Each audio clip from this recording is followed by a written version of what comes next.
All right, this is perhaps my favorite episode of the year. This is the Ultrarunning Year in Review, joined by friends, colleagues, Leah Yingling, Brett Hornig. I think when it's all said and done, this recap could be mostly North American, mostly Ultra.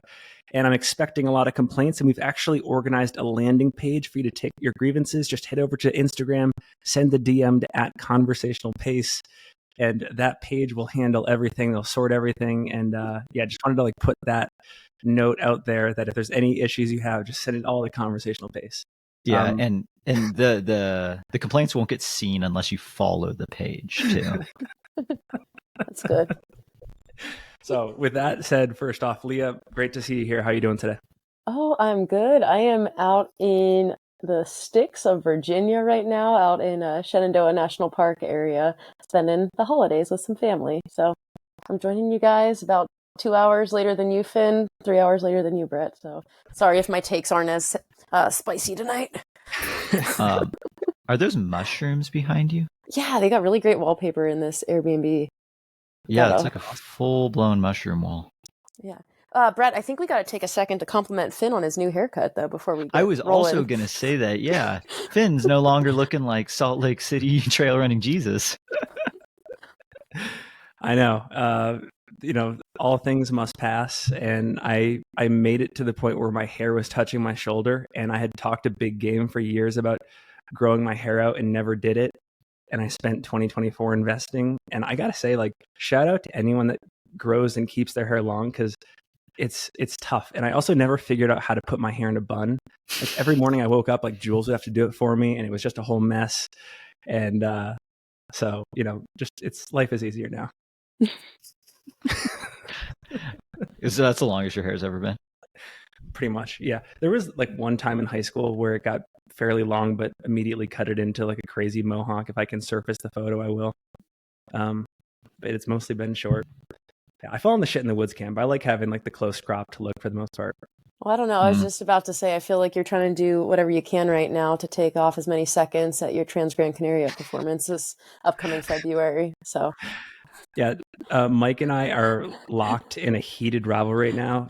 Hopefully there's some content to come out of this in addition to our Strava banter. But yeah, Mike and I are both racing the 126K at Trans Gran Canaria in February. And, Mike is a better shit talker than me. Dude, Mike is a top tier shit talker. It's a losing battle. I should have never entered into it, but I did. Before, during, and after the race.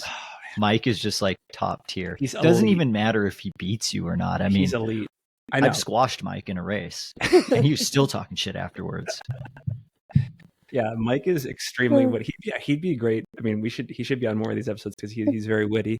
But anyways, yeah, have to cut the hair because again, we're leaving no stone unturned when it comes to optimization to my Mike campaign. Brett, also, we got to acknowledge this shirt because we have a bunch of sayings on the pod that we've said that we're going to productize into shirts, and I have massively dropped the ball. So someone took it into their own hands. What are you wearing? I am rocking what I imagine is extremely rare, handmade Courtney Olsen limited edition. The Depth is Deep shirt. I think it's a Dickies brand T-shirt. But yeah, felt lettering. It definitely is the best piece of clothing now in my possession. And I've been saving it for the last, 5 or 6 weeks or so for this episode, just so I can harness some Depth is Deep good juju.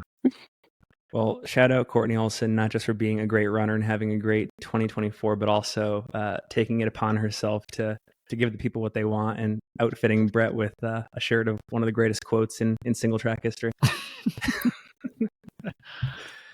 So, okay, first category here is Unsung and or Darkhorse Performance of the Year. I'll go first. I never go first. I'm going to go first. And I'm going to start on the men's side. I have a couple, but the first one is Cody Lind taking 7th place at UTMB this year, top American. Actually is a good one. And Cody had some decent results spread out the rest of the year. I think he won the Stantope 60K, cool local race up in Idaho. Kind of a tough but gutted out Canyons 100K. This race counts for a lot, obviously, and it was a year where we didn't see any Americans in the top 3, top 5. Cody holding strong. There have been other years where the top American's been like 13th. I think Chris Hams did that one year, and I think Jason Schlarb was 19th. Brett in the Gelfi year. But 7th place, like I think that deserves a big nod. I want to give him a shout out. So that's my male pick. Leah, how about you? I loved Jeff McGavra's 2nd place at Javelina this year. I think leaving Javelina, David Roach has a huge platform, and we got a lot of David Roach like accolades after the race because he ran a superb race. But I don't think there was a lot of people betting on Jeff to do as well as he did in that race. He was, within 10-ish minutes of David, running one of the fastest times ever. And he was a guy coming into the race that we had kind of pinned as more of a mountain guy and had never really run a fast 100 like this. So we saw that Jeff has some leg speed, and I think he's got that great combination that's going to come together really nicely at Western States. So I thought that was awesome.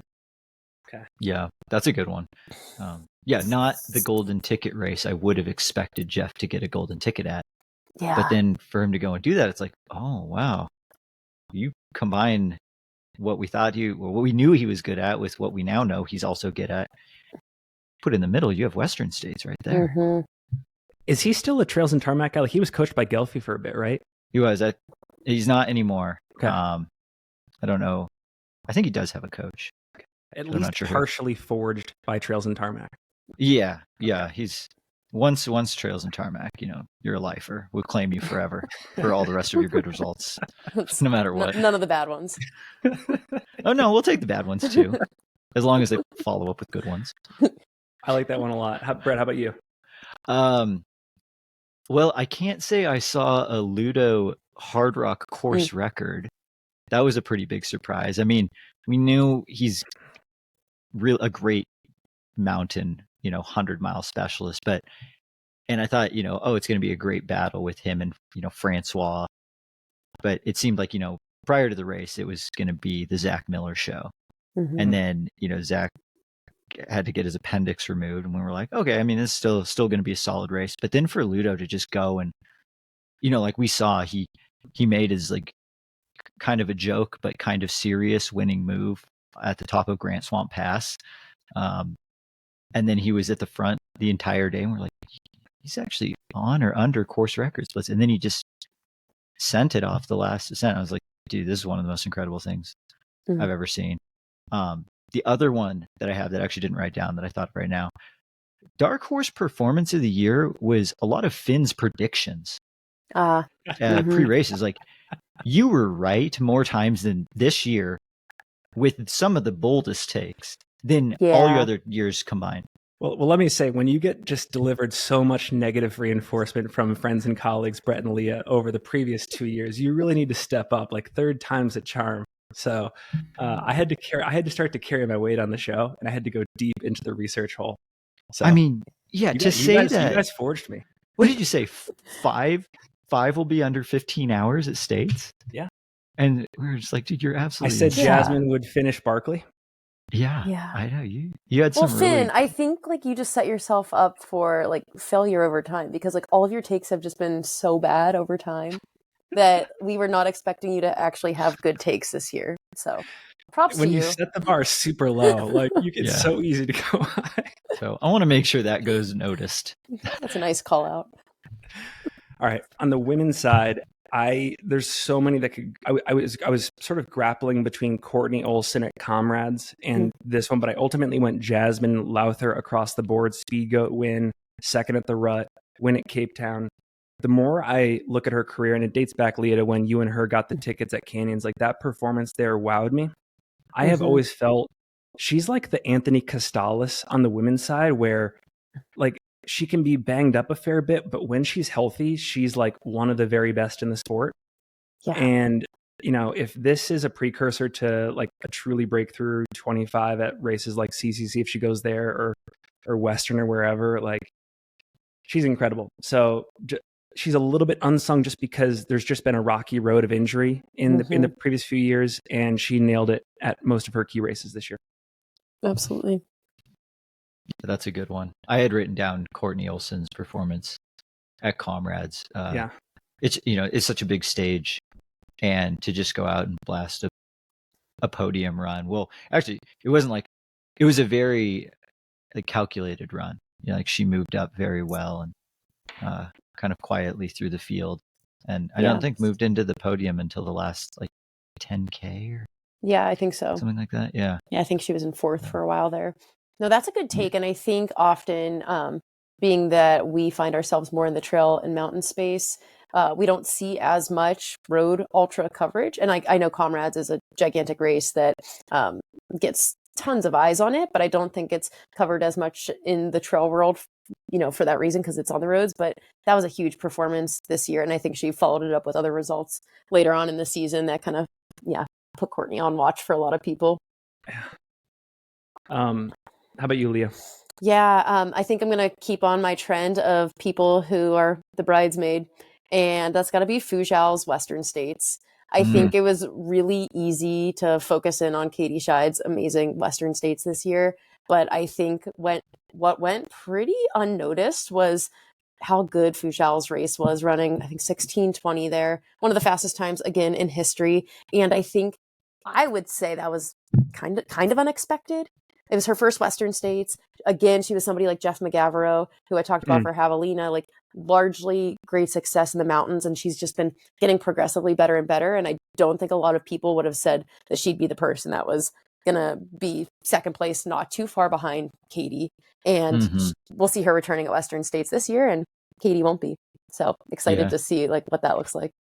And she flew the last like 10 miles as well. Like I remember watching her come through Pointed Rocks and just like trail of dust leaving the aid station. And the other thing too, that like you said about her first Western States, was one, it's really hard to nail your first Western States, but two, it's really hard to nail your first Western States when you're coming at it from the other side of the world. Like just like running an international race is tough, and there's such a big learning curve when you have to go race in, not your home country. Totally. And I remember vividly following her training going into Western States because I knew I'd be racing her. And I remember thinking like, her training's like not stacking up. Maybe she's hiding stuff. Maybe she's not. Maybe she's injured. So it was, whether her training was inconsistent or not, she was kind of like this 8-ball of, we don't know what we're going to get. And I think that's why it was just such a mind-blowing surprise. Is she, Leah, do you see her as the odds-on favorite to win the race next year? Like, is it like all roads clear for Fujiao? Like, is it her race to lose? I don't necessarily think so, but I think she's going to be a hard person to bet against for the podium. Gotcha. Yeah. Yep. I had a couple. I just want to throw out my other contenders that I didn't go with on the men's side. So cannot forget Jim Walmsley's podium at the Broken Arrow VK. That was a good one with the poles. And then Eeyore Varys at Barkley. He was a virgin, comes in, and there's a rule obviously at Barkley where on the 5th lap you are on it your own. You have to self-navigate. You're obviously more than fatigued. You're in this like near catatonic state, and he did it, and he won the race like outright. And so I think for all those reasons, I put him as sort of like the Darkhorse unsung candidate. Next category again. Wait, one more, just to prevent my conversational pace inbox from getting absolutely flooded with hate mail. People are screaming and just out into the outside world right now. How have you not mentioned Vincent Bouillard at UTMB? Oh yeah. Sometimes they're so obvious you want to like overlook it, Yeah, but I mean, I feel like that's going to be for a while, probably the UTMB that shocked the world. Okay, yeah, that was a good one. I'm glad you protected us there. That was a good insurance policy. Protected us. I think he's protecting his own account right now, Finn. Yeah. So people are like, now they're like deleting right now. Again, you can only send a DM if you press follow on the conversational pace page. Okay, there's a rule there. Next category, commercial. Most improved / comeback runner of the year. Brett, let's start with you. Women's side, who you got? Women's side. Women's side. I mean, you'd already mentioned, Jasmine's Jasmine Lowther's, multiple race wins as probably the most consistent year she's had so far as a professional ultra runner. What do you think? I'd say so. 100%. Yeah, 100%. That seemed like the standout comeback runner. Okay. It's interesting. Like we've talked about this before. With a lot of ultra running, like people are getting more consistent. Like race after race and year after year, as whether it's tactics get more figured out, the nutrition, the pacing, the training. But it seems like so many more people are lining up and just having their A race every single time. And where do you like? What do you now believe is since we're on the topic, what do you think is the sweet spot number of races? Like assuming 50K or 50 mile and up type racer. Yeah, I would normally have said like 2 or 3 per year, but it just seems like with what is changing so fast in the fueling side of training and racing, that people are not finishing these races nearly as like trashed on a like cellular level, which just allows for the recovery to be a little bit quicker, and you bounce back into training a little bit quicker, and maybe instead of having to recover for so long that your fitness takes a big dip after the race, you're able to get back to things, and now that previous race was actually a positive training stimulus. I think we're kind of in like the forefront of that. I don't know, that side of the sport, and I'm not sure if that's really ever happened before. How about you, Leah? Yeah, Jasmine was somebody that I was thinking of here, but I think another one that comes to mind is Marianne Hogan. I know she did not race a lot this year, but she got second place at UTMB last year, and then got pretty extremely injured for several months, dealing with a variety of things. Actually, that was 2 years ago now that I think about it. But I did not expect her to get another podium this quickly back at UTMB. So I think it was really cool to see her, despite her kind of cycle of injuries that she's dealt with over the last couple of years, get back on that podium and have a really solid race doing so. Okay. Yeah, that's a really good one. I was just trying to pull up her results here because was it the 2023 UTMB where she basically hobbled to that second place finish, like she was trading places with Katie? It was the year of 22. Marianne, Caitlin Gerben, yeah. Okay. Yeah, amazing. Okay. I'm trying to think here. So I have one that is it's kind of like a liberal interpretation of this category. I wrote down, I kind of had two. I was vacillating between Lucy Bartholomew for certain reasons and MK Sullivan. I went MK Sullivan here because it kind of happened within the same season. Like she sort of announced at the beginning of the year that she was going to get into the longer ultra stuff, debuts at the Black Canyon 100K, drops out at Bumblebee, and you're like, like I wonder if she's ever going to come back, or she kind of goes back into the sub ultra scene. But 2 months later, runs it back, gets a ticket at the Canyons 100K, and I just found that to be like a really interesting bounce back and kind of fits my definition, at least in this category of a comeback runner. I also think I should add this here too, because I'm a big reader of the Sub Hub. It's like their monthly newsletter that comes out, and you look at people, and this is maybe would be a trend for later in the episode, but like you look at her, you look at Tony McCann, you look at Francesco Pupi.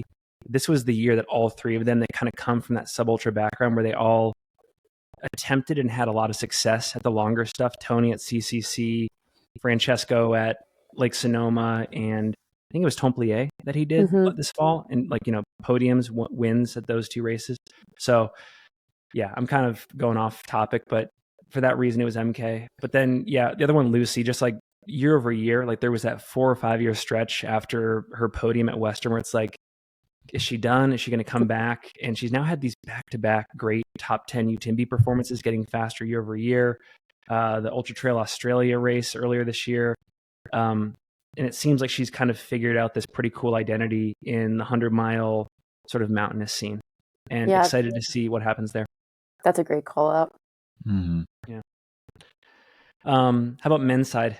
I'll go this one. Rod Farbard. I think he's he's been at Western many times. He hadn't nailed it until this year, and he really nailed it. Obviously, the Canyons was amazing. Kind of similar to MK. Really tough Black Canyon. I was telling you, Leah, on the run the other day, like, is this just another year where like Rod has sort of all of the IQ in the world and the willpower and the talent to get it done, but it like just doesn't happen on race day? And there's that blog he wrote after Black Canyon about kind of like what he learned, and he just incorporated everything into Canyons and had that amazing 2-month stretch.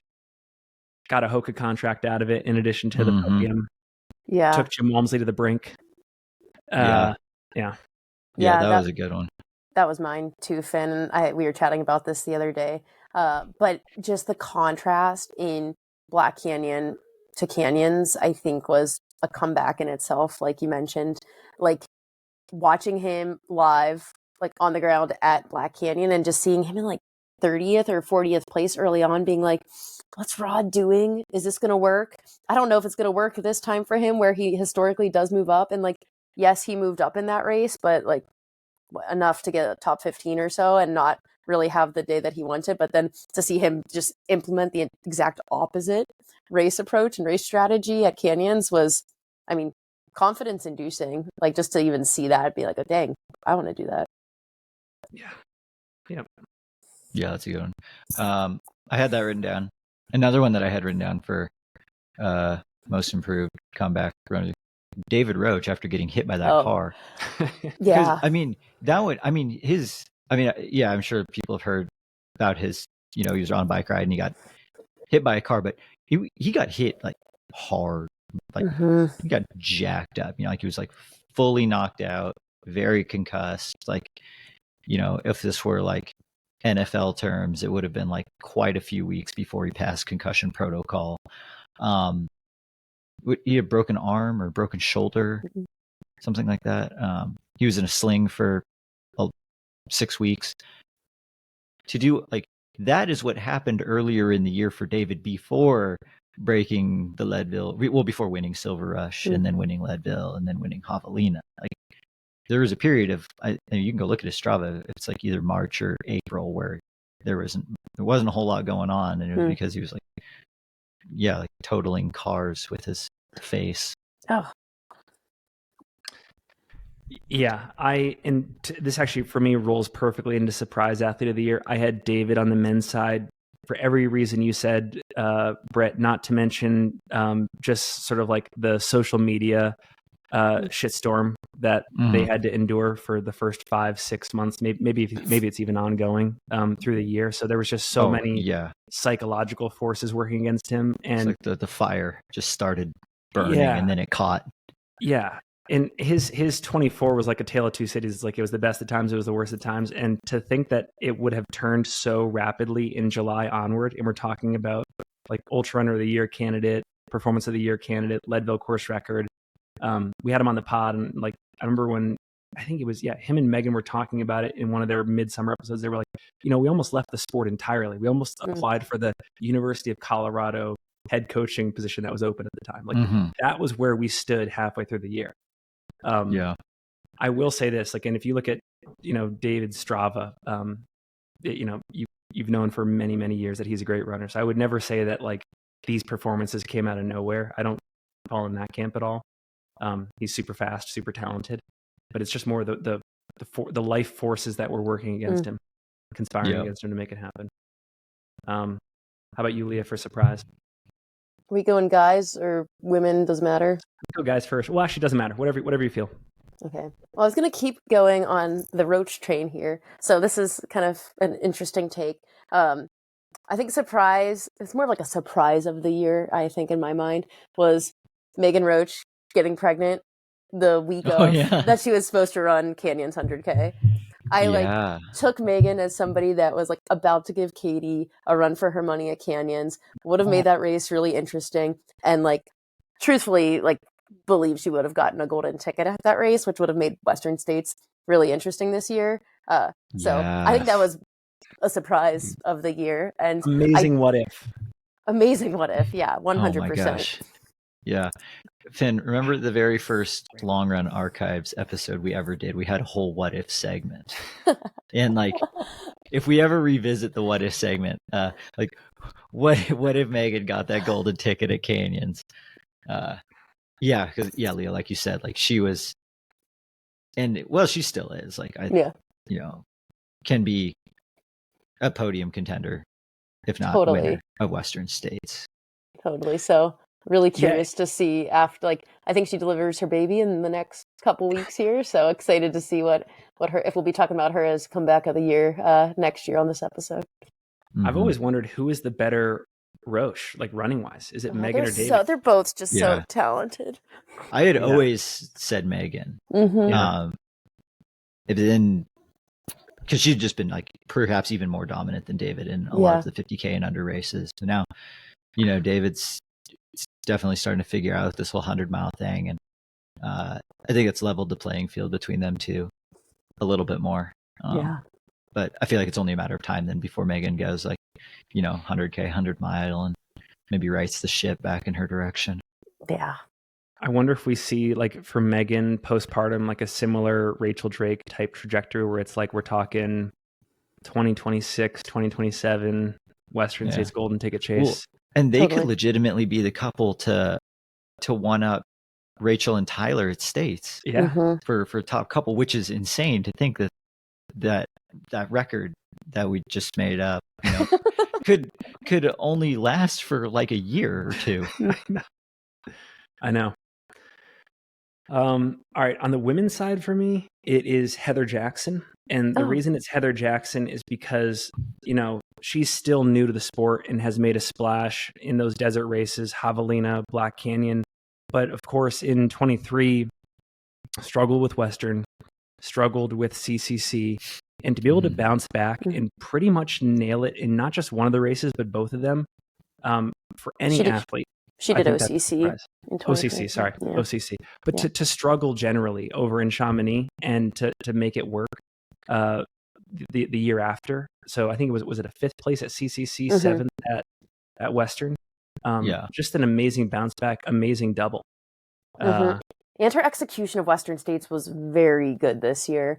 She ran just really controlled all day into that 7th place position. And so she had like 8th through 10th place. 8th through 10th, we were all really close, but she had a big gap on us. So I think just she was up there, and that time was so fast. Yep. Yeah. It was a pretty massive improvement curve from 23 to 24 for sure. And is going to be running it back at Western States, 1 year wiser, 1 year deeper in the sport. Podium candidate, in my opinion. She signed up for Black Canyon.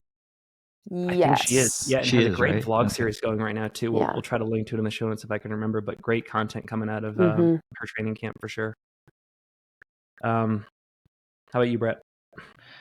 Yeah, I mean, I'm already starting to repeat people, but it is what it is. I think Courtney Olsen's comrades and 50-mile world record, like to double that back up. It's like, oh yeah, this is a very legit year. And like, it's so hard to have an amazing race like after you've already had your best race. Is it just like you've like hit like your peak, and then to all of a sudden be like, we're gonna keep going and go for more. Like that's what most runners want to do, but then to actually execute it is a whole other thing. Especially when you have the best race of your life, you're oftentimes left just so destroyed after that because you end up running faster or further or harder than you ever have before. And you just, what is Lil Wayne says something about the top getting smaller the higher I climb. We need more Lil Wayne quotes in here. I know, we got to bring Weezy back for 2025. I'll pull some up in the meantime. Please don't. Yeah, they got to be off the dome. They do. Yeah. Lee, are you the last one here for women? Yeah, I said women. I think my guy surprise of the year would be I don't want to go with anybody we've mentioned yet. Probably David Sinclair's JFK. That was like I was not expecting him to break the course record by that much. I was expecting him to have a good day, yes, but he blew that out of the water, and that was so incredible to see. Yep, great one. Yeah, just like based off of past race performances, I thought he would be the one to battle with Eli, but then I thought Eli was going to win. But then it almost seemed like Eli kind of cracked himself trying to drop David, which, I mean, I can't fault Eli at all for that strategy. I mean, if I was in Eli's shoes, that's exactly what I would have done. It's like, oh, I'm going to outrun the mountain athlete on the flat section. But then for David to all of a sudden show everyone that he's actually very, very fast on the roads. So yeah, cool. That was a big surprise. I mean, what was his last 2 miles were like 10:25 or 10:30 or something? He ran 5:10 pace. Yeah, that's good. That's pretty good. Rookie of the Year category, I'll name my two, but first honorable mention, I had Marissa Howard, who just recently won the 10K USATF Trail Champ. She's a steeplechase Olympian. I think she has a bright future in the sport, but it was hard for me not to go with Mary Denholm on the women's side with her Leadville win. And then an amazing JFK came in there with big intentions. It's really tough to beat Rachel Drake, and she didn't. I mean, Rachel Drake ran course record that day, but still ran tough, had some issues in the middle of the race, finished super strong. I'm sure she'll be back at that race. Excited to see what she does in the first half of next year. And then on the men's side, I had Hans Troyer, which, I think is debatable, but to me, it came down to excitement value. I think he is kind of like a Jared Hazen. He's super young. He's going to be relevant in the sport for the next 15 to 20 years. I wouldn't be surprised if he has a big contract to show for heading into next year. Took Hayden Hawks, not to the brink, but 45 miles deep into Black Canyon this year. Had was it a course record, Leah, at the Tussey 50 mile, I think it was. Yeah. And had organ failure after Black Canyon, so like he had some pretty significant medical issues that took him out of the game for a bit and still was able to bounce back. So I think we're probably going to anticipate some sort of golden ticket chase from him in the first half of the year, like a Black Canyon again or a Canyons. And, I think he's exciting. Oh, I forgot to mention his Bandera victory. So Bandera is no longer golden ticket race. But he was kind of talking shit to Jim Walmsley in the Strava comments of his upload for that. He's like, I got you. Like, it was like, watch out, Jim, or something, So like, he also has that spice to him, that like youthful brashness. And I'm sure, Brett Lee, I'm sure we'll get him in studio if he gets into Western, and it'll be a lot of fun. Sure. Yeah, that Bandera performance should go in surprise performance of the year, because that was one of those confusing ones where I'm like, does he know that it's not a golden ticket race anymore? Like when Dan Jones went and ran the Lake Sonoma 100K, when thinking it was a golden ticket race, but then it was just a qualifier, and he was like, I'm in states, and then they're like, you're in the states lottery. I was like, is Hans doing this at Bandera right now? Wait, that's actually a great point, because think about a Hans year. It's really interesting, because it's Bandera, and then he went to Grindstone, where he probably attempted to get a golden ticket there in some way, but that then soon became a non-golden ticket race. And then he ran the 50-mile champs at Tussey Mountain Back, which he should have really just run JFK instead. But I feel like his year's like what could have been. Some interesting race choices, but he backed them up with some very impressive like solo victories. Totally. I like to believe, and this is totally fictional, but like that he went on some sort of like very intentional, focused social media hiatus in September after signing up for Bandera. And then of course like Dylan and Topher and Craig make their new picks.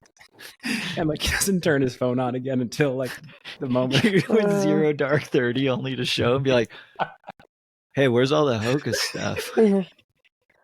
I do think he signed up for both Black Canyon and Canyons, though. So I think he's got his head on straight for golden tickets next year. Okay. To finish Bandera and be like, where's Craig? Craig, where are you? No, he'll get to shake Craig's hand soon enough. I'm confident of that. He will. Yeah. That's a good rookie of the year. Yeah. Finn, I hate to correct you twice in one episode, but Marissa Howard, I think she was third at the. She was third. Okay, it was on the podium. We like facts. Yeah, here on the Singletrack Lauren podcast. Gregory won. I don't do public facts. I don't do public facts. Yeah, it's all off the dome, and it's typically wrong. She ran for the same college that Allie O did as a steepler. I think that's how they know each other, the Boise State. But yeah, Leah, that's a good catch. She got there. Hey, thanks. Lauren Gregory won that, and then someone had to do and it. then Allie got second. That's right. Okay. I will say I agree with your rookie of the year on the women's side. I had Mary Denholm for that as well. Same. Yeah, solid year. Okay. How about men's side? Oh, let me think about this one. Dude, I didn't have anyone written down on the men's side. In full honesty, like I was struggling with this rookie of the year category, which my main talking point was just going to be like, it's harder for rookies to get noticed because of how professional the sport's getting, where, you know,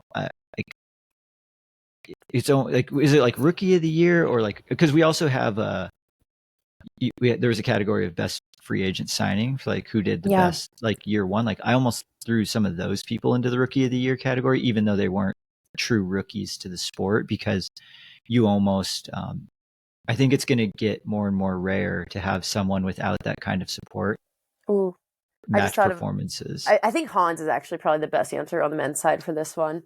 There was that guy that ran fast at Tunnel Hill this year, who I think was coming from the roads, Alex something.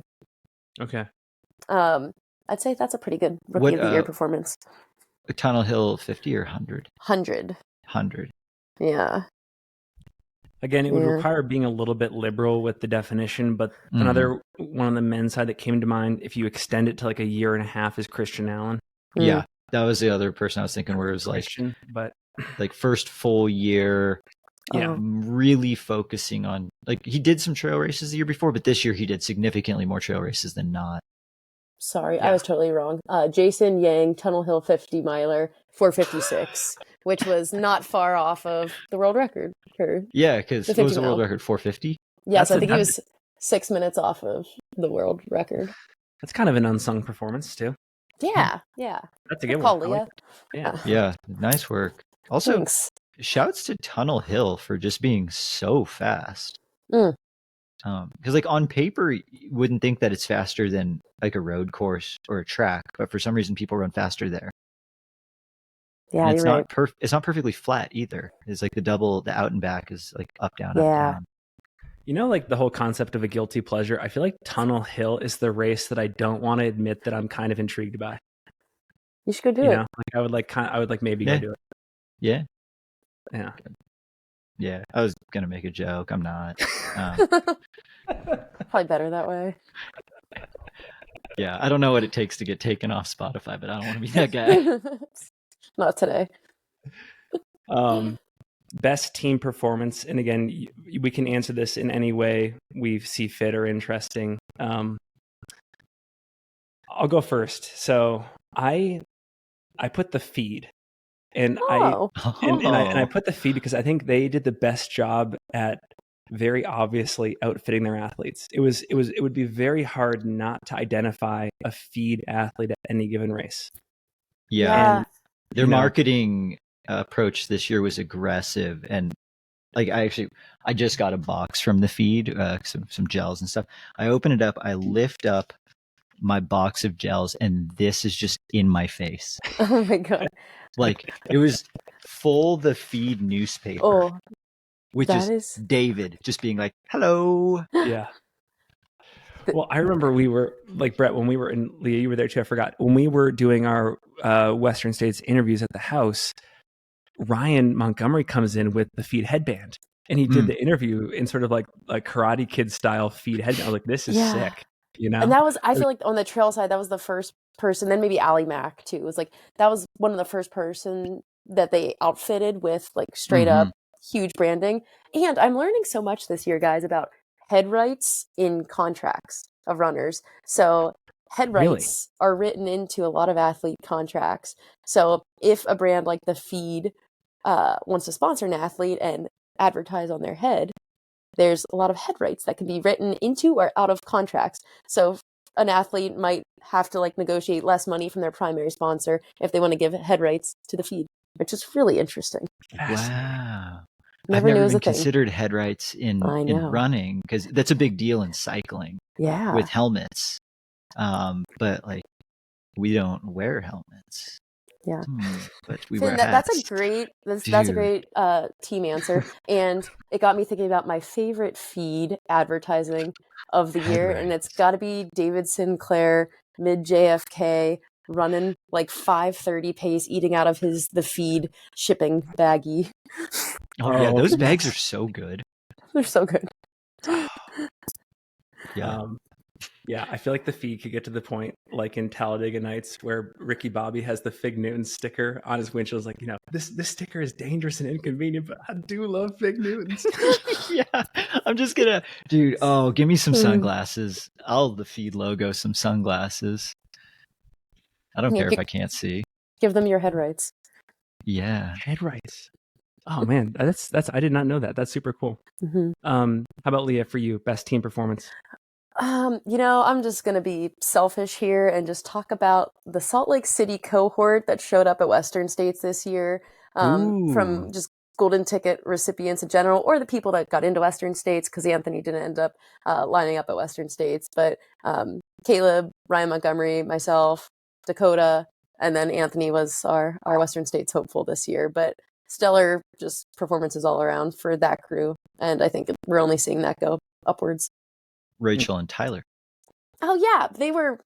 Oh, that's true. They had just moved. They had just moved there. Like I didn't have to say that to claim them under the Oregon umbrella, but that just made it even better. My point is very well made.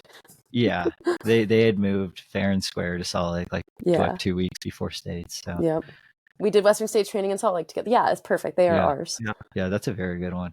I was trying to like when you'd written down or sent over like best team performance, I was kind of just doing like a quick mental tally in my head of like the big races and who won them, and was there any brand that just ended up winning more than others. I feel like last year we saw a lot of like North Face and Terex. Like it seemed like we saw Terex on every single podium over and over and over. But this year, across a lot of the big races, it was somewhat evenly distributed, and that can be in part because one brand had one person that won a couple races. Like Katie Scheid for North Face winning UTMB and Western States, but that still counts. And then you had a Hoka at Western States. There was another Hoka at UTMB, but then a Solomon at Hard Rock you had a Hoka. Okay, never mind. It's Hoka.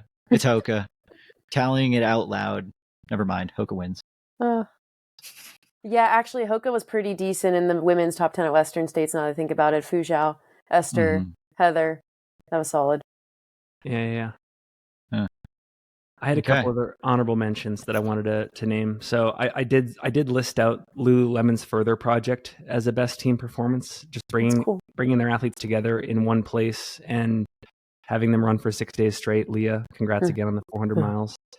And then I also wanted to mention the fact that Kraft sends their team to Majorca every year and creates a bunch of sweet content in a really cool place.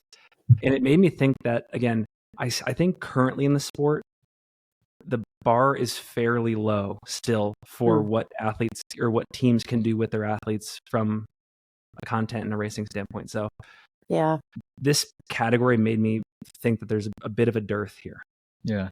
That Lulu, Finn, that's a really good one for best team performance, because the entire Further project and everything leading up to it, like the whole previous year of your guys' trips up to Vancouver and all the testing and all the meetings, and then to culminate around this, like, for better or worse, this like kind of exclusive event. But because of that, you got to see like the best optimization of performance for every single individual athlete.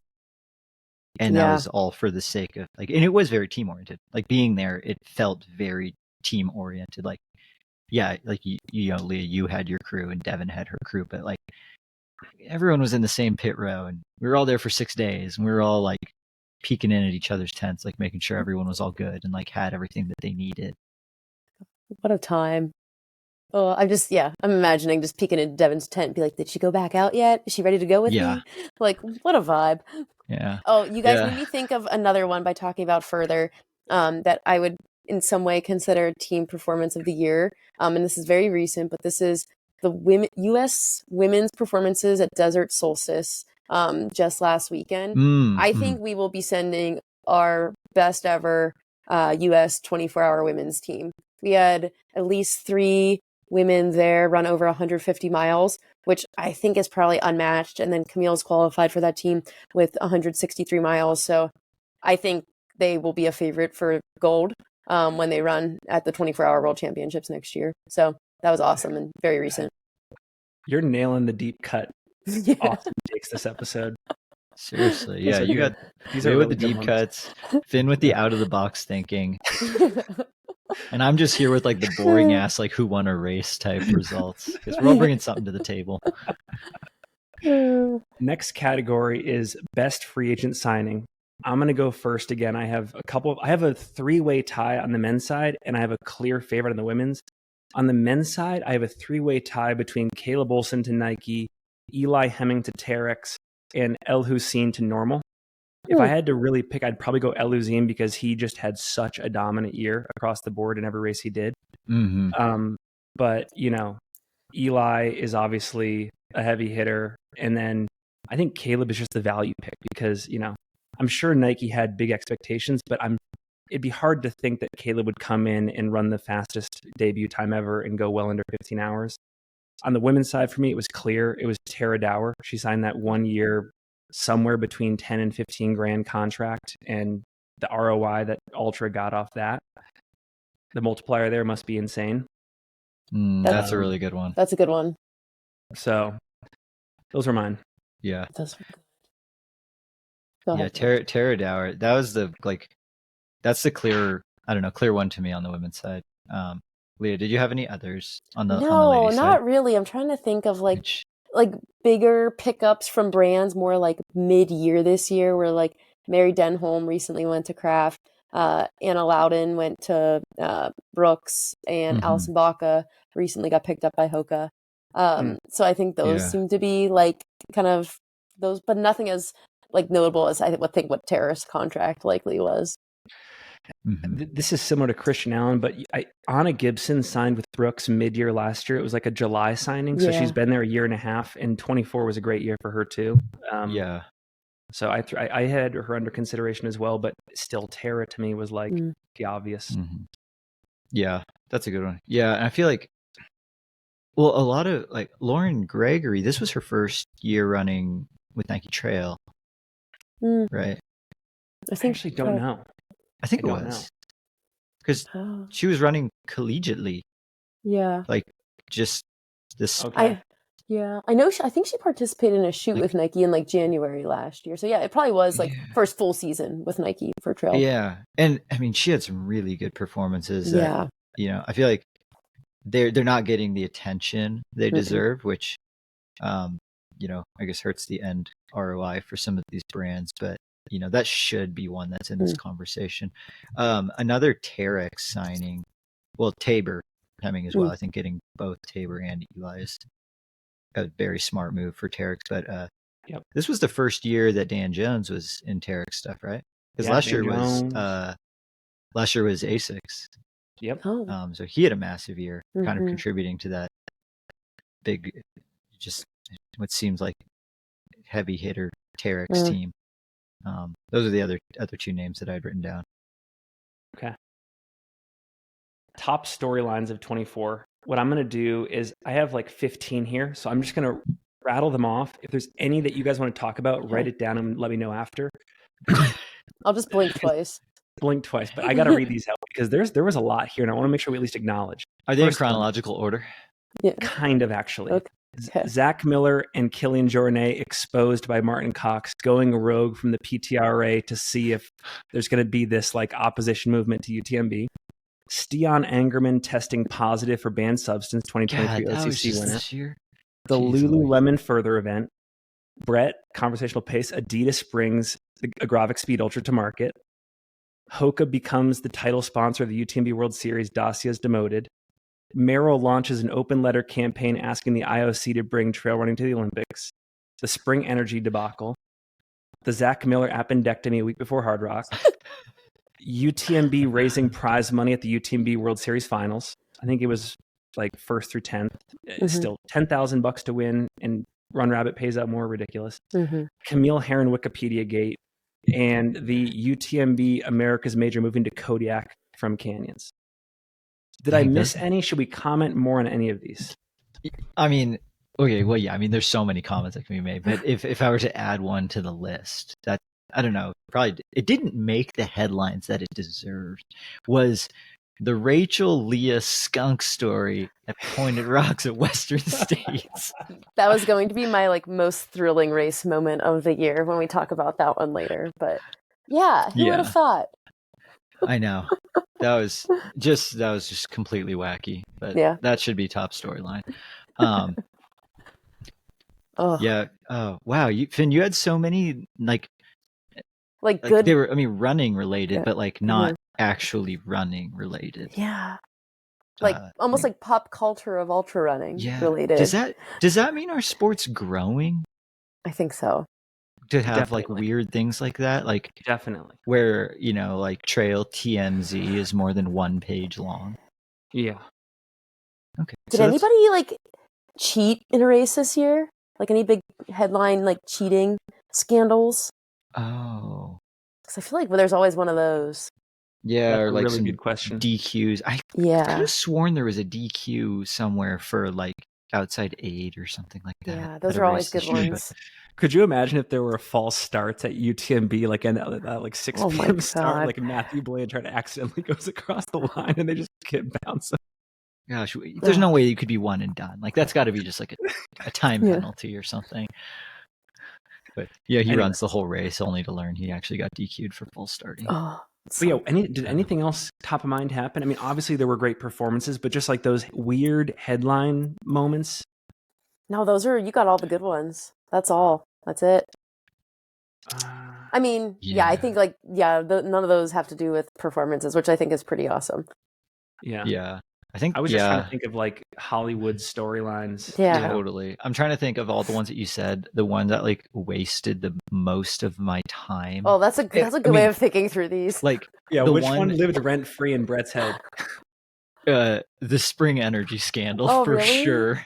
Because I had always been skeptical of the carb count in spring, but like it's just one of those things where it's like, well, they work for other people. Like maybe it's just like, maybe I'm just have a hard time absorbing like fruit sugar or something. But like I'd just always like, I have to eat so many to feel full that then I get stomach problems or I bonk. And I was like, well, I guess maybe it's just me. So I wasn't like ever like gonna like actively discourage people from doing it. And then like seeing the Reddit thread, I think it came across the Discord like a solid week or two before it started to blow up on Instagram. And then so like I was fully invested before it got like really big with spring getting involved. And then when they like did just the worst job ever of acknowledging their screw up, which I mean they kind of didn't. And then like, I mean, then they published or sent out an email of like, this was our food testing lab, like the very first one. They're like, no, this is awesome sauce. And then like the numbers didn't even come out to what an awesome sauce should be. And like, I mean, there was just so many things wrong with layered debate. Now that I think there was about so many things wrong with the initial documentation that they put out where like, well, I mean, I guess now that it's like pretty much all over, like I called the testing lab where they said they got it from, and like the testing lab wouldn't disclose any information to me, but they were like very fascinated in what happened because they didn't want to be on the hook for anything, like in terms of like, are they the ones falsifying this information? But I then like called another testing lab to see like, what should this look like? And they were like, oh, it should have this, it should be authorized by so-and-so, like of a technician. I was like, oh, the spring one has none of that. This is very fascinating. So I wasted so much time. And then for, what was it, another Reddit thread to pop up of someone who dehydrated a whole bunch of other different brands Yeah. of gels, Well, only to see that like goo is adding carbs. And then there was like the patient with diabetes who performed this like real world study on themselves to prove it too. And then it made its way to Twitter. Then like Sage Canaday got involved and started to give his feedback. And I was like, called them an idiot.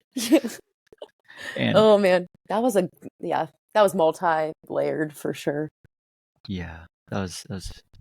And then the new awesome sauce came out, which I don't know. Have either of you tried the new awesome sauce? No, but you did. You told me a story. Yeah, it's awful. Well, because the original awesome sauce had 45 grams of carbohydrates, and that's what everyone loved about it because it tasted like applesauce, but somehow had 45 grams of carbs.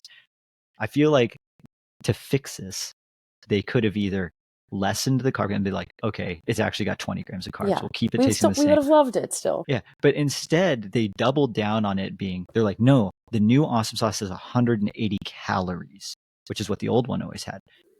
The carbs barely went up. Instead, all they did was add a bunch of MCT oil to it. Ugh. So then it just turned into like slimy, fatty applesauce. And all the magic was gone and the carbs were still not replaced. Mm-hmm. It was nuts. Anytime I have a friend that I'm running with that pulls out a spring gel, they say it's contraband. Yeah. Yes. I was like, do you slap it out of their hands or like immediately try and drop them or something? Yeah. And you're like, you're gonna bonk. So for me, the one here that I actually think is going to play a bigger role than it was perceived in coverage is the UTMB Americas major moving to Kodiak.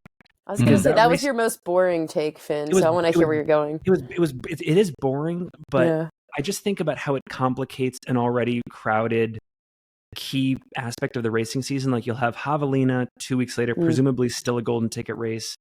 You'll have Run Rabbit before that. You'll have the World Championships like probably 2 weeks before it. UTMB 6 weeks before that.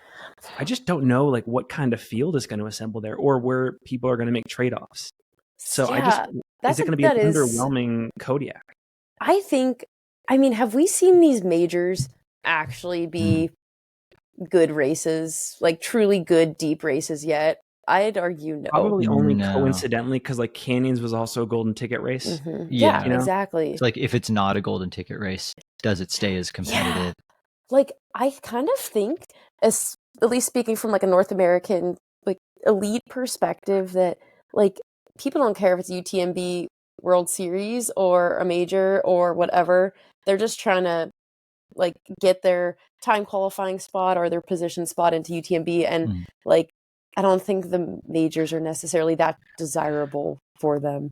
Yeah, like is it as an elite, is it not hard enough to qualify for UTMB yet where it's like I have to go to Kodiak and I have to get in the top 10 here, where it's like if an elite athlete like up until September in the year, like chances are they will have qualified themselves. Yeah. Or like done something that will get them in. Yeah, because like I'm just even thinking back to like Grindstone 100 miler last year. As a woman, you had to run like maybe 28 hours or 27 hours at Grindstone, and you got an auto entry due to whatever that UTMB index was at that race. It got you automatically in. So it is so easy. No offense. I don't know. It seems very easy to run 28 hours as a woman at Grindstone, but that got you an auto spot. So I think people could just like pick and choose and cherry pick their races to kind of get in. Yeah. And or maybe enough people will be thinking they can cherry pick Kodiak that it'll just accidentally end up being like a competitive race of random ballers. Yeah. Well, and I will say, like, I think last year, a lot of people, especially in the 50K at Kodiak, had determined roughly what time they needed to run in order to get a UTMB index that would qualify them automatically in. So I think we had a lot of elite women go there who just had to knock out their qualifier.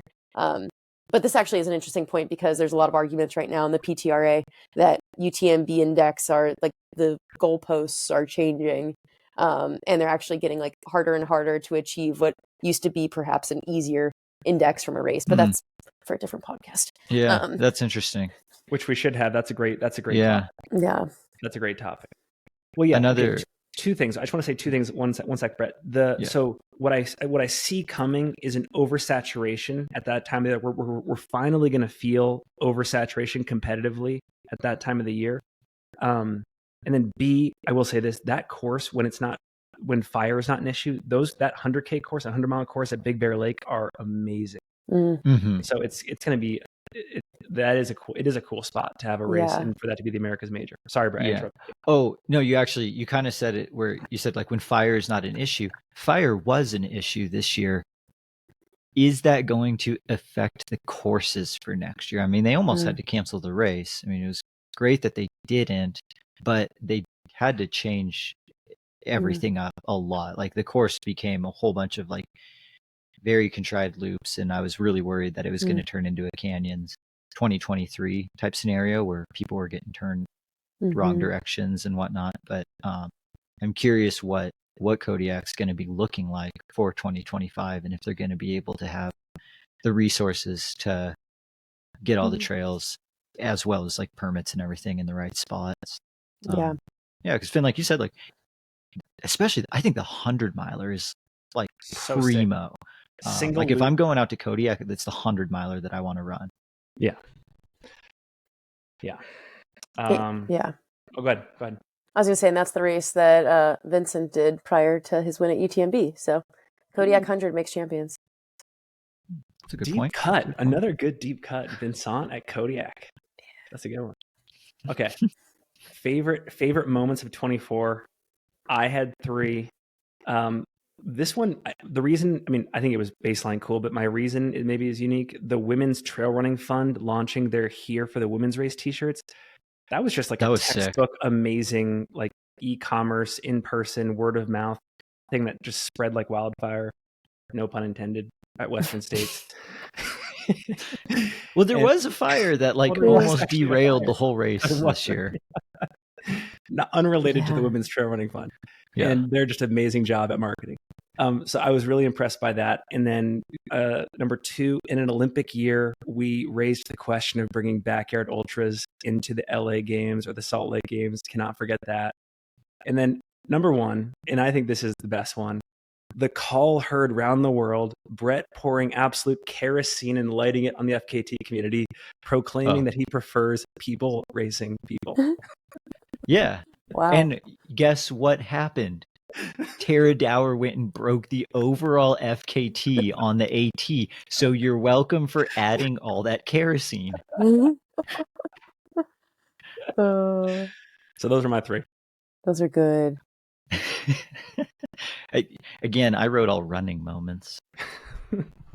Finn, what were you watching this year? You were just watching Twitter. Well, so this is the first year that I was taking active notes throughout the year. And like anytime something, gave me the warm and fuzzies or made me think or whatever, I put it down in my Apple Notes app.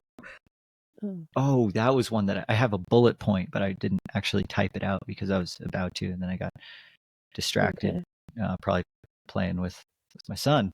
But it was watching the start of Cocodona from the hospital while my wife was in labor. That was very fun. That's a good one. Well, not very fun. It was just like, it was exciting on many points. But yeah, like Maddie had been in labor for, I think 6 or 7 hours. So like she wasn't in like full misery yet.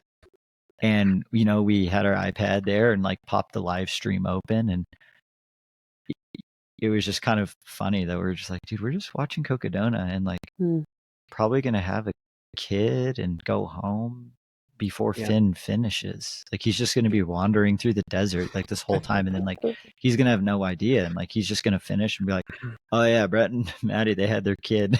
So that was a good moment. And that's a great one. One of the midwives at the hospital, she's actually also an ultra runner, so it wasn't even that weird. She's like, oh yeah, I love Mountain Outpost. Yeah, she's like, oh, Cocodona, how's Finn doing? That's amazing. Any other favorite moments? Well, I mean, and then the Rachel Leah Skunks story at Pointed Rocks. That was a top 10 moment. And you got to call that on the live stream too, except he wasn't really. Yeah, he tried. I tried so hard, but yeah, it was like as the as the women's podium. I think Katie might have had she finished yet?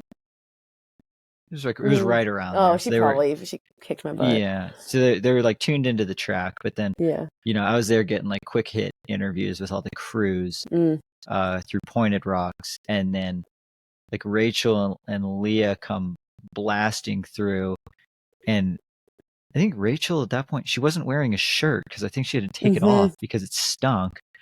And she just like grabs a handheld and just starts running, but like everyone's kind of laughing, but like still racing.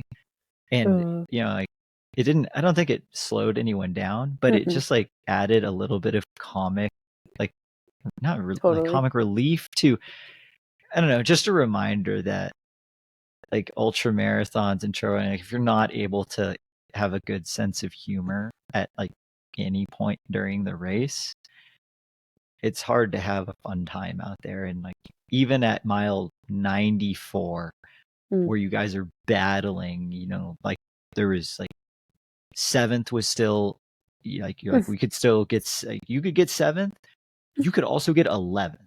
Yeah.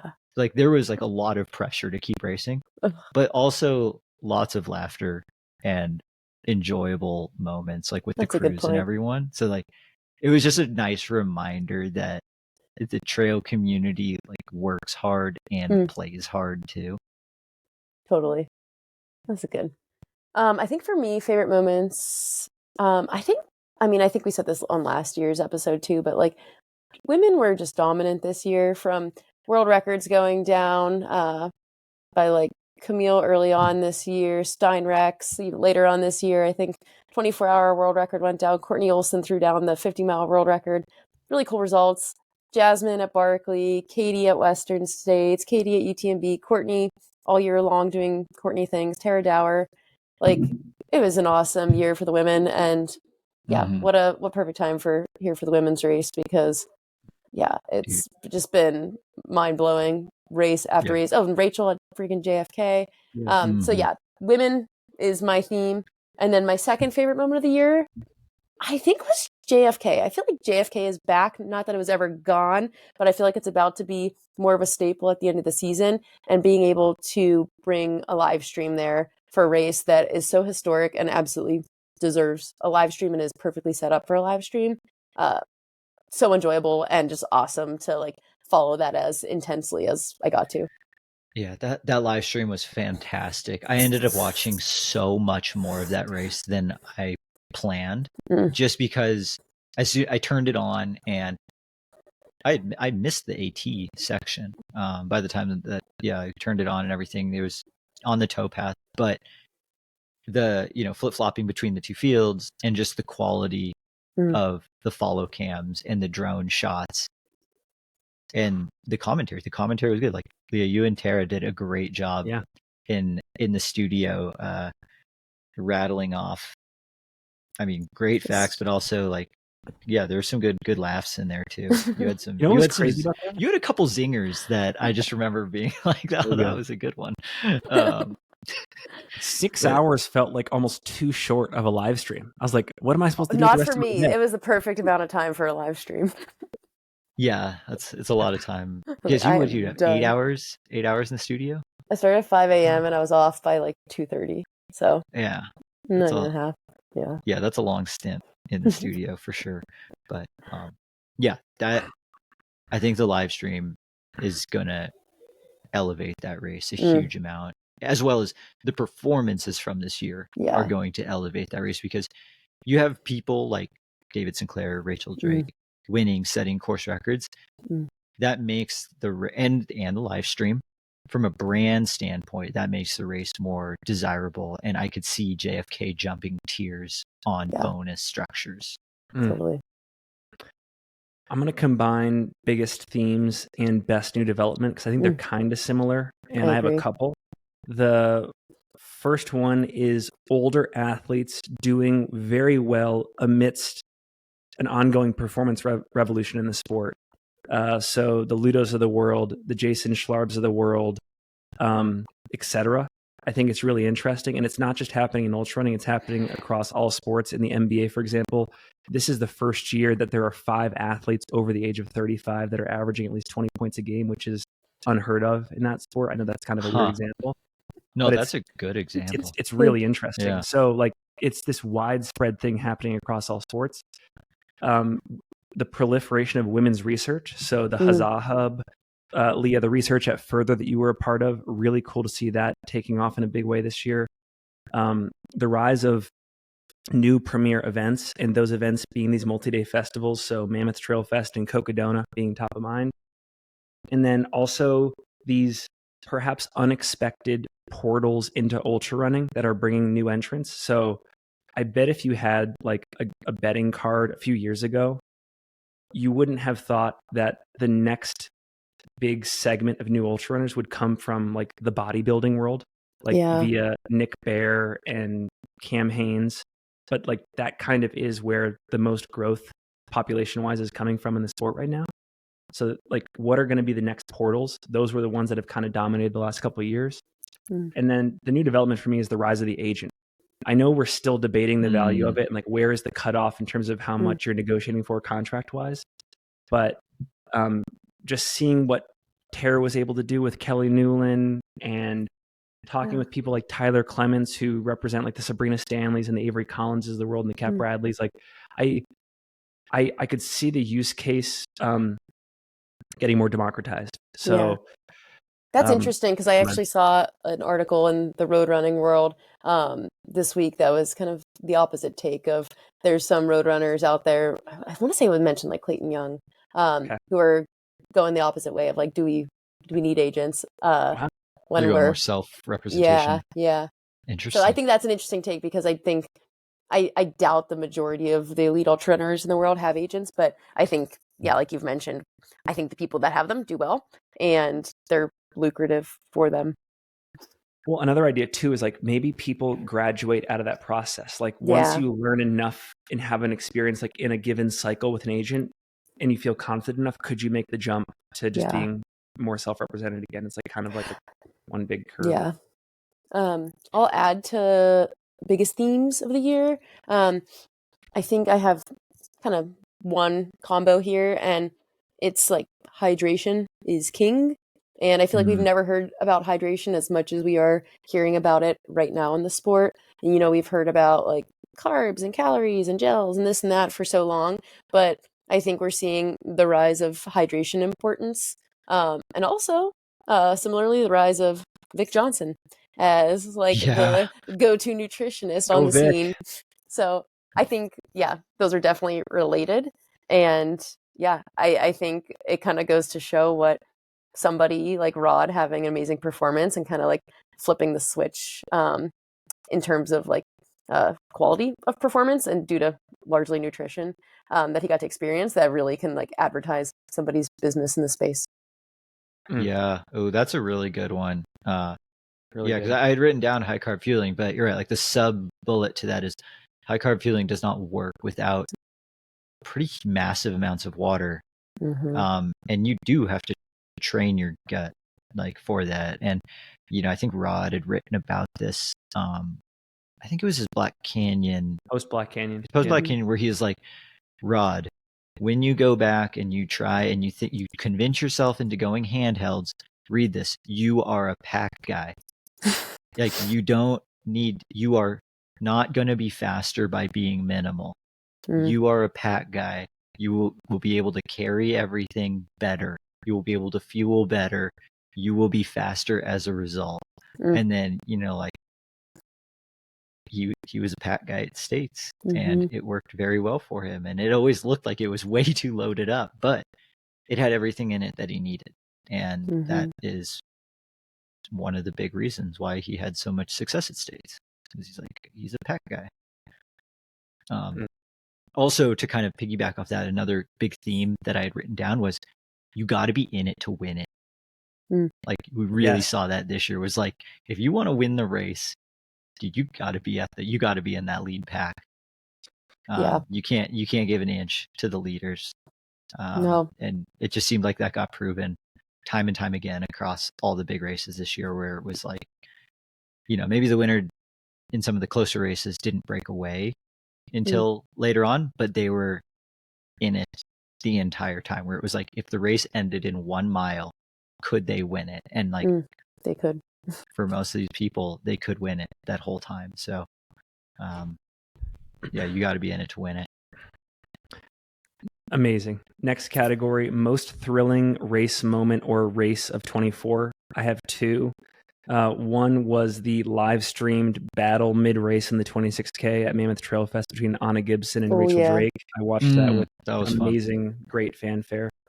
And then, but maybe the one that takes the cake for me is, and I had to watch it after the fact because I was in the race, but Harry Subertis passing Jeff Browning in Buffalo Park at mile 248 of the Cocodona 250 to win the race, and just all of the melodrama around that. And, Jeff being the competitor that he is, sort of walking in dry heaving and dejected with his wife. It was so theatrical.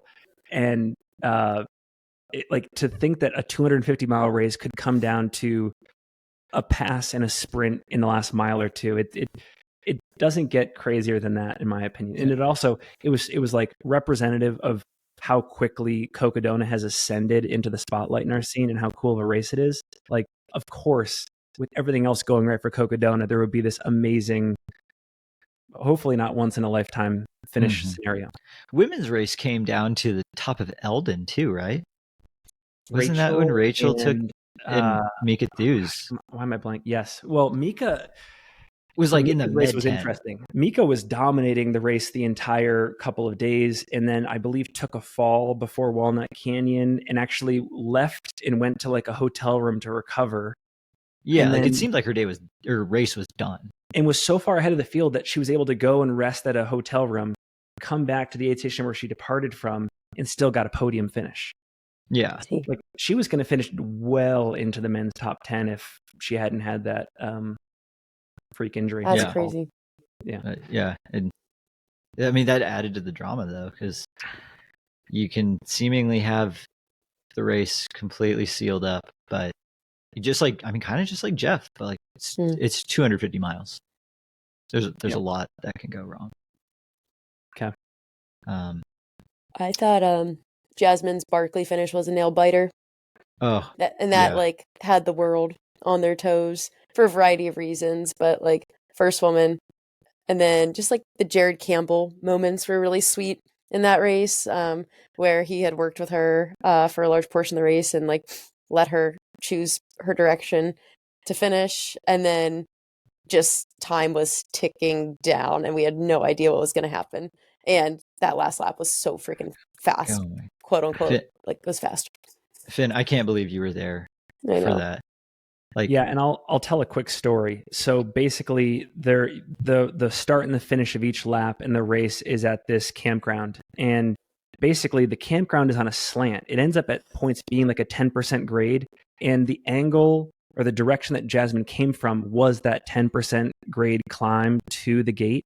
So she had to cover this quarter-mile section in like 3 minutes. And she was, you can just do the math there. Like her GAP was pretty fast on lap 5. And I was actually down there writing an Instagram story /post saying like the race is over. This year there were 4 finishers.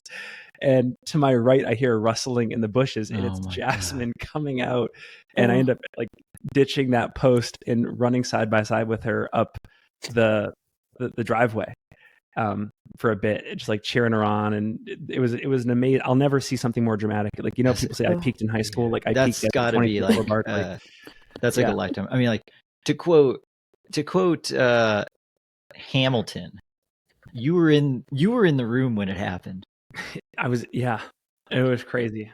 It was crazy. And it was for something, we were there filming Joe McConaughey for a Brooks project. It was totally serendipitous and pure luck, Yeah, that's incredible.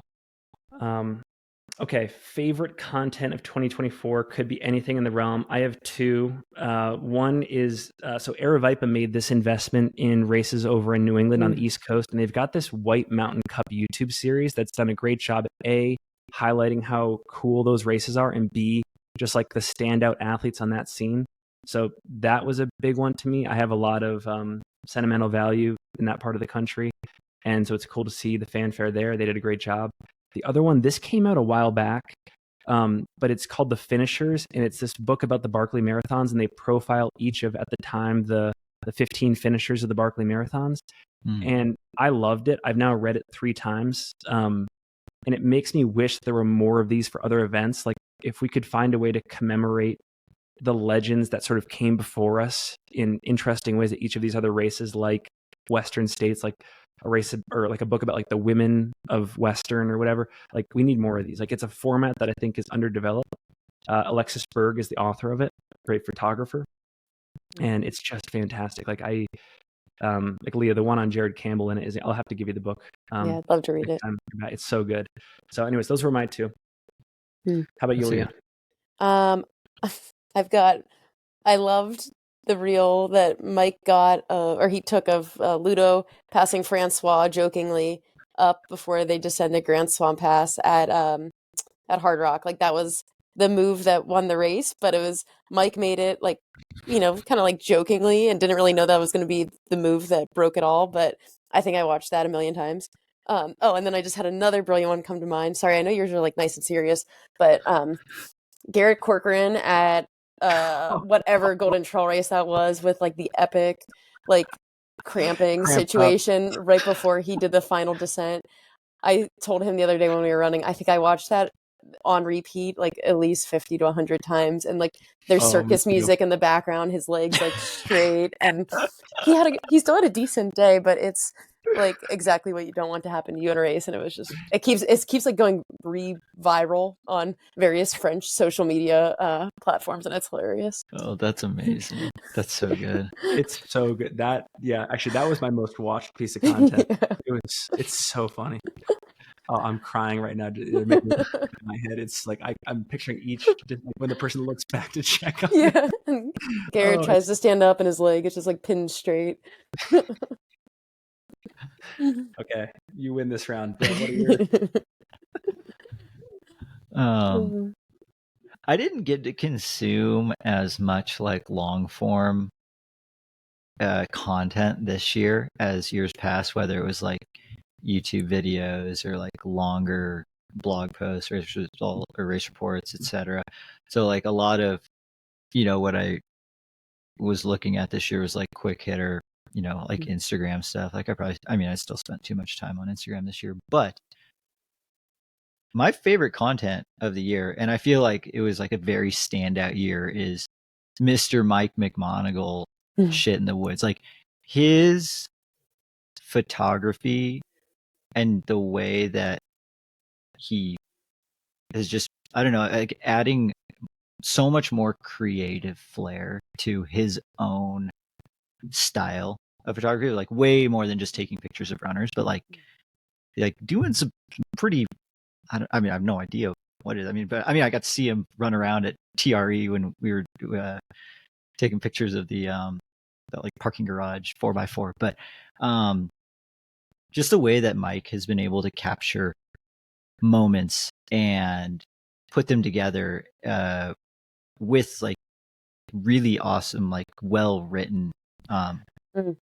I've always said stories. Mike's a great writer too. He's like Mike's a very good writer. Like that adds. Photographer. I don't just look at his pictures. Like I read everything too, because it enhances the quality of the picture. And I feel like what Mike did this year was just like a whole nother level than last year. And like another, like seeing it in person was at Further when Mike should have been sleeping, because I'm like, me and Peter, like, dude, we're good for the next like 3 laps. Like, you're good. And he's like, no, I'm gonna try this new like thing with my flash. Like here, go stand over there and like do this thing. And I'm like, dude, you need to go to sleep. It's been 70 hours. You need to go to sleep. He's like, no, Leah's coming. I'm like, she just left. She's not gonna be there for 16 more minutes. He's like, okay, no, we got to get ready. But just like that dedication to the craft is the reason why. Yeah, like Mike's whole page has just gotten so good.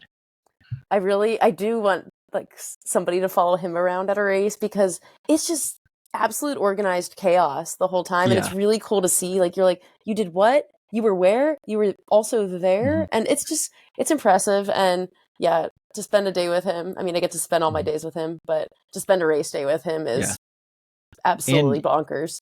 You have to be a very good runner to be able to do what Mike does on a race, because he'll run just as far as some of the people racing, except he's doing it completely all off trail.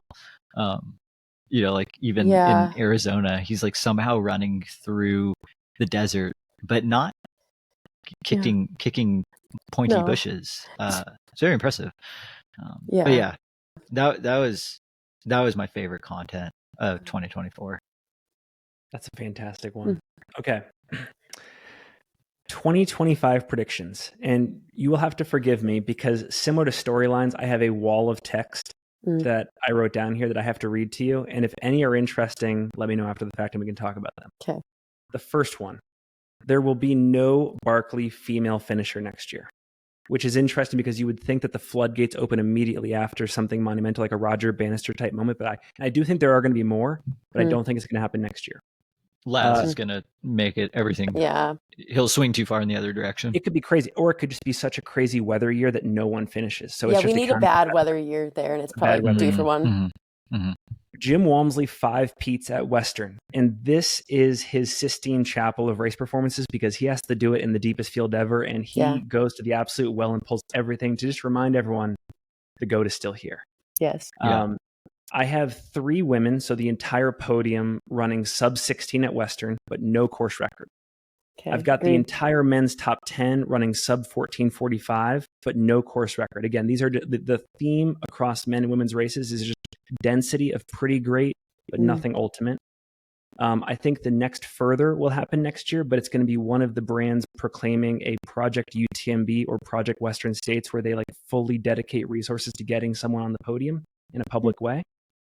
I think that race promoting and recruiting for top athletes is going to get super intense. So we had Mary Kate Shea, who's the recruiter at the Boston Marathon, on the show about a year ago.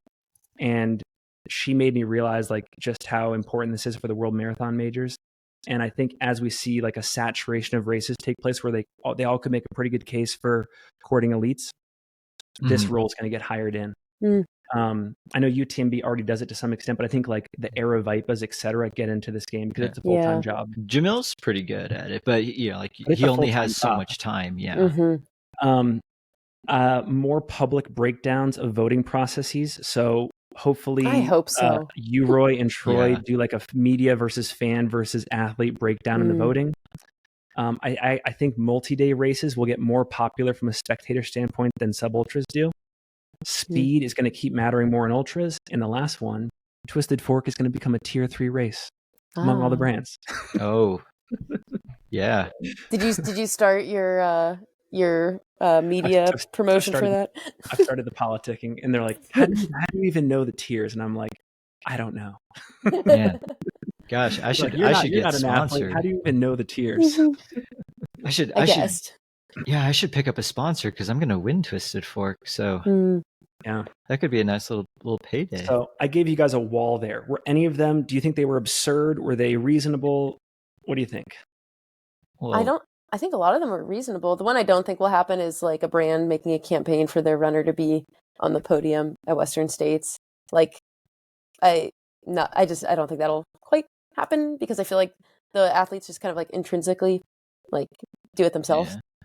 I think the closest we're going to see to that is what David Roach is going to do from here to Western States with like his self, but like I forget the name, the guy that just filmed his last workout. And they're doing Cody. Yeah, but they're doing that, and that's with the feed. Yes, I cannot wait. That's going to be great. I cannot wait for that. That'll be I feel like that's going to be because David has said like he intends to win the race, and now he's filming workouts. So it's like we're seeing all the in between. So yeah. I had one last one. We're gonna see athletes. Brett, kind of off your point of like Mike combining writing and photography, like the photojournalism. We're gonna just generally see more long form content. So in the vein of Ben Demon, Substacks, newsletters, blogs, less ephemeral content, and more like the Rod Farvard type stuff. And that's interesting you say that because I think we're starting to see good bit of that, because I think brands are encouraging their athletes to show up authentically as themselves and choose whatever platform that might be. So there might be athletes that don't want to show up on Instagram, but they make a baller Substack. And I think we're starting to see that. Like Helen Mino Faulkner has really leaned into her YouTube channel recently. And I know Hoka likes when their athletes can show up in a variety of ways like that. Yeah. It's, I guess here's a 2025 prediction is being a professional trail runner is going to become even more of a full-time job because of some of the extra things that it might not be required, but would be nice and would help, your value to the brand, which are, all those things take time. And then the second kind of question that comes up is, will then the pay reflect the amount of time it takes to be a professional trail runner any better than it already has? Because it always has been like trail runners are getting underpaid, they can't do it full time. But it's like, well, now being a full-time trail runner is even more time consuming than what it used to be. Will the pay reflect that? Or even if the pay goes up, is it still being underpaid because everyone's just doing more things? Yeah, my thought process recently has been like, we're going to see the top end ultra runners, like their pay is going to keep increasing. But I wouldn't be surprised if over the next 5 years, we see the athletes who are making like 30 to 60K, like get cut. And like, there's not going to be like, I think we're going to see those like 60K salaries get either like bumped down, because brands are going to realize like, is this 60K investment really worth it for me? And can we just put these towards our top athletes? Or just not sponsor as many people. So I honestly wouldn't be surprised if we saw the opposite of that in some ways. Yeah. I should acknowledge this. This is something that I have been dead wrong about in the last 2 years. And it's this idea that sooner rather than later, the full-time athlete is just going to totally absorb and overtake the like part-time, or like I'm also balancing a 40-hour week job athlete. I think it's starting to in some ways. So? Like, what about like Rachel, I know. obviously, and you, Leah, you're working full-time, like Vincent. Like, I just feel like I've been dead wrong so far. I don't know. I think see a lot of proof. Yeah, that's true. I think Rachel's a great example, especially. And I think like the top end, I think I was just seeing it at like Western States this year, like on the women's side, like the top 7, I think we're all full-time professional, at least in that moment in time for Western States. But what if they weren't? Tough. Yeah. That's the thing. It's funny. Like, that's not necessarily a by choice sort of thing. It's like, what if they weren't? Like what if it was just a brand being like, whatever you make in your current day job, we'll match it so you can run full time. Like, that's not happening, and I want it to, because I want to see what happens when we have more. Is Rachel an outlier? Yeah, with how she operates. Yeah, and she said before, like, she wants to have a period of her life where she just goes like kind of like all in on the volume to see what she can produce. And like, God, I'd love to see that. Yeah, like there's always going to be that thoughts of like, what if I do this full time and just run 120 miles a week? Like, I've never been able to, but is that because of work stress? Like is Rachel's job adding the equivalent of 50 or 60 miles a week to her training, essentially? Like, well, to that point, Brett, and to that point, I mean, Katie Scheide's like rise in the sport does correspond with ending or completing her PhD program.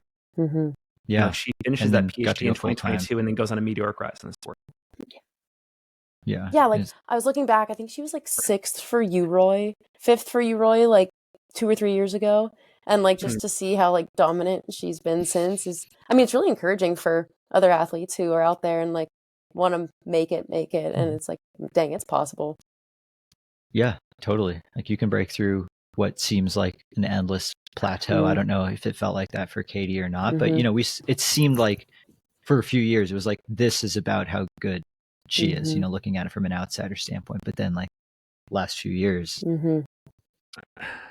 totally better. Okay, before we get to personal stuff and close up, I missed one category, and that is, if you had a UROY vote, are there any like non-obvious bubble names that you would want to include in the conversation? And the one that I listed was Jeff Mogavero on the men's side.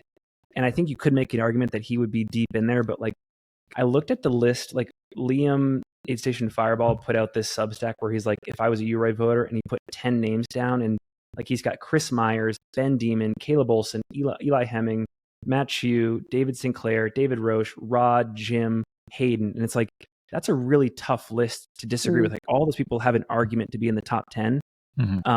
But so does Jeff, So like for either of you, are there any names that kind of fit that same bill on the women's or men's side? I think I feel like there's probably 5 or 6 on the women's side that are like a lock in those positions. I think 7 to 12 are interesting. But I don't think there's anybody that's surprising in there. I do think Canadians like Priscilla and Jasmine are likely to be overlooked, and they've both had years that I think weren't them being in the top 10. Those are just people who tend to fall off the radar occasionally, but everybody else feels very reasonable. Everybody you just listed, and then all the women that are coming to mind, I don't think there should be any major surprises. Yep. Okay. How about you, Brett? Yeah, no, I'm kind of in the same boat where, we had talked about, it's getting harder to break into that cohort of top 1% of ultra runners, even in North America. I was just looking at Free Trails results from 2023 for performance of the year, and on the women's side of the top 5, it was Courtney and Katie dominated the top 5, except it was Courtney who had 4 of them. Wow. And then Katie had 1. That was last year's result, and I was like, this year's not going to be that different. I was like, that's interesting, because it was just Courtney at Western States, Courtney at Hard Rock, Courtney at UTMB, Katie at Western States, Courtney at, what was the other one that she did? Bandera, she won Gran Canaria. She did a lot of races last year, but that was the top 5 for votes for performance of the year, and it's dude, and hence the shirt that I'm wearing. It's hard. The top, getting 10th in the UROY means you are very, very, very, very good at running. Okay. Let's close on these 2 topics: favorite personal ultra running related accomplishments this year, and then a few goals for 25. Starting with you, Leah.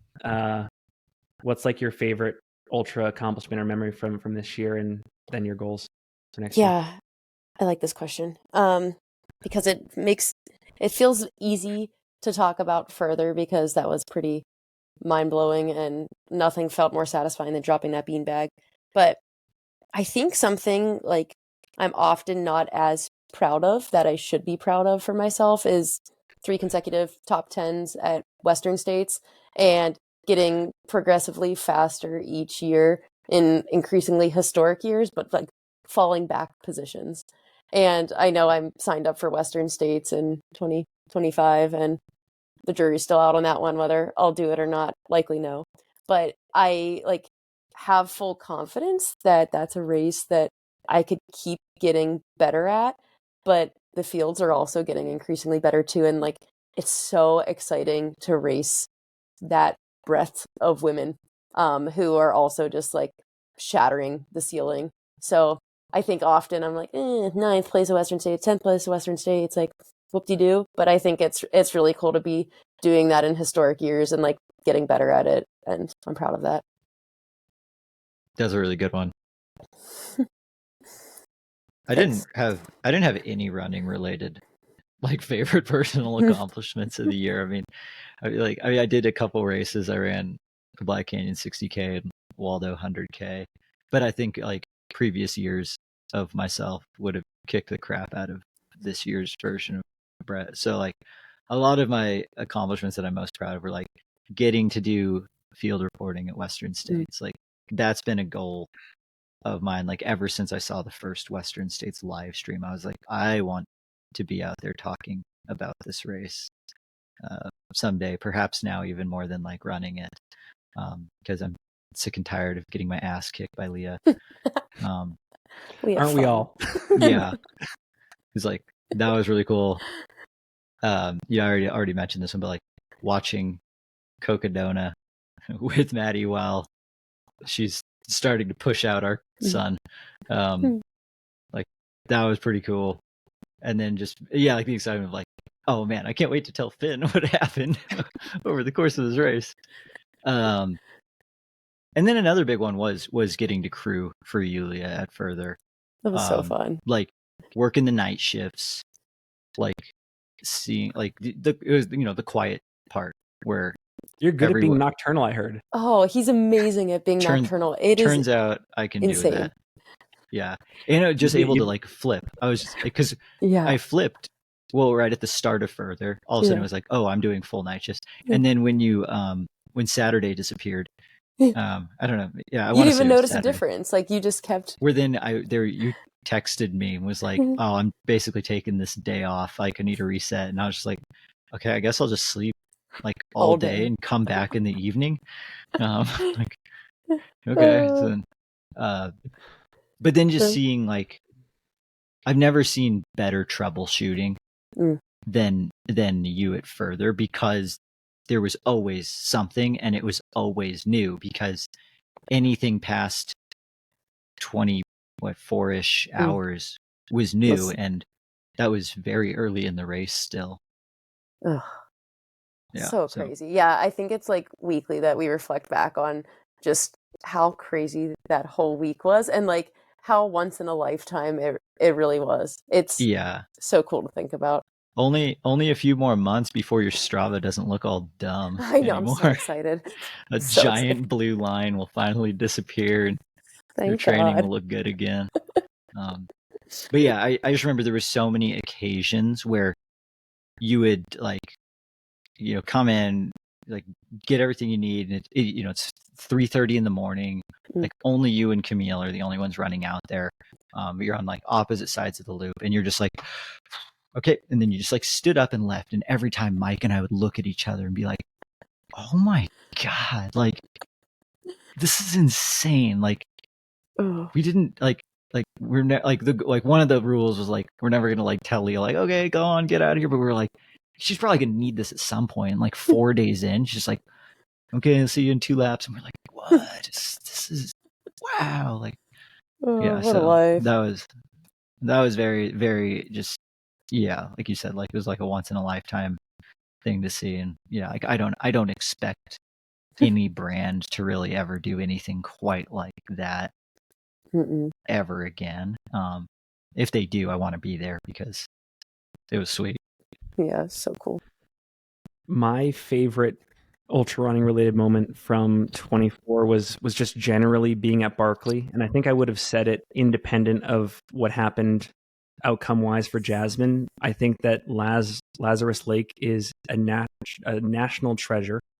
He's getting older. I don't know how much longer he's going to be around, and I feel like every single person, if you have the opportunity, go to his backyard race, go to Strolling Gym, go to Vol State, like be in his presence for a day. He's a fascinating guy, super fun to talk to, knows a lot about the sport. But just being there made me like, it's one of those races where it's like Western States, like UTMB, there's a lore to it. Hard Rock, there's a lore to it. And from a distance, you're kind of like, what's this all about? Does it live up to the hype? It totally lives up to the hype. And like any good race, there's so many rabbit holes for it content wise. Like the one piece of Western States content that I go to is that Joe Ewan piece. It's called The Killing Machine. Yeah. Published on I Run Far. For every Killing Machine article at Western, there's like 10 amazing Barkley blog posts, because obviously you can't document the race in the same way you can UTMB, like visually, photography wise. So there's just every single runner who's done the race has like taken it upon themselves to write like really thought out, carefully written, captivating recaps of what they've done. Weirdly enough, it tends to be these like walls of unformatted text, so it's really hard to actually like get through, but it's all golden.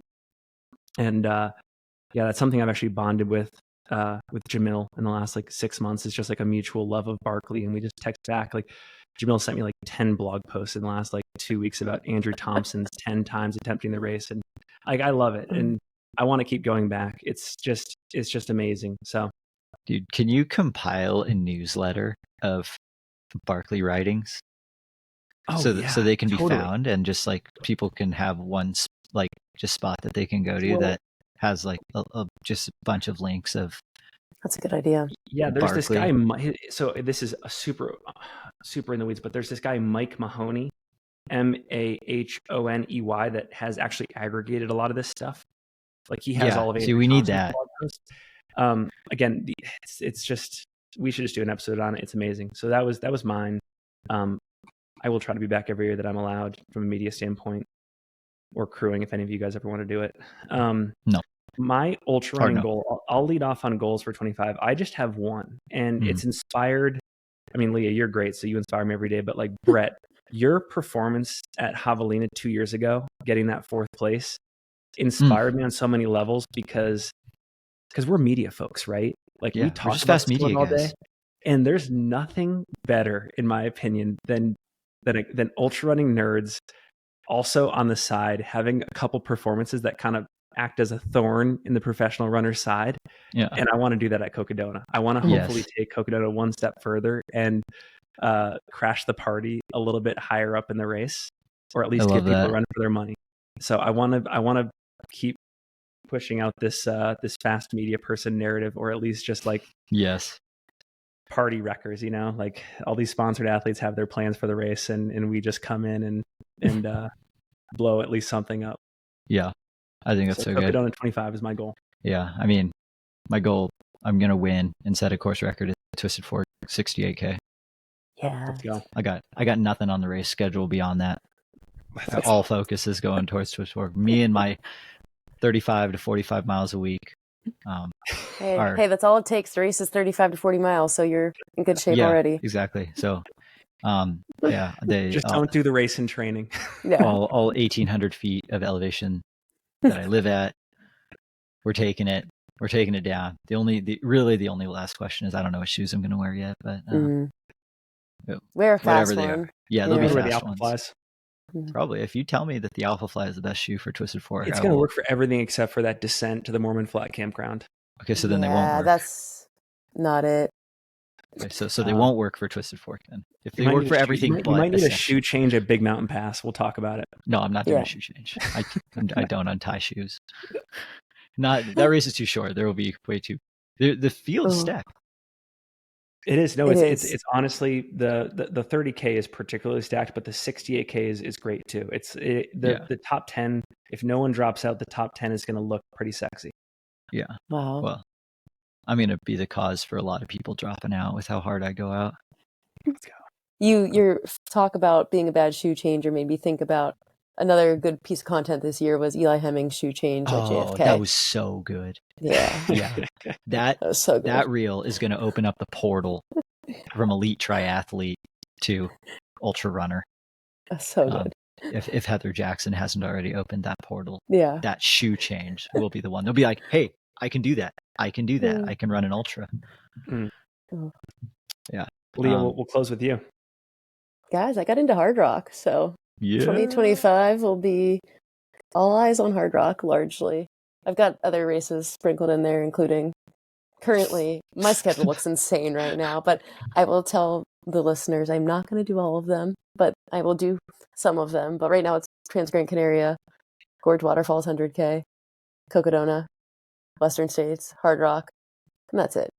But all those probably won't happen. Leah's getting into Leah's doing UROY the old-fashioned way. Someone has to do it. Yeah. And we're giving Mike that Cocodona spot so that we can continue the rivalry. Yeah. You should probably get yourself on like one of those like kidney donor lists. Something. Yeah. I might need to, honestly. We'll see how the body holds up. Amazing. All right. This has been our Ultra Running Year in Review episode. I cannot wait to see what unfolds in 25. Even if it's half as exciting as what 2024 was, we're in for a great year. Leah, Brett, thanks from the bottom of my heart for an amazing year of content created together and just generally hanging out and racing and whatnot. Looking forward to next year. I guess I'll have the final word. Peace out, everyone.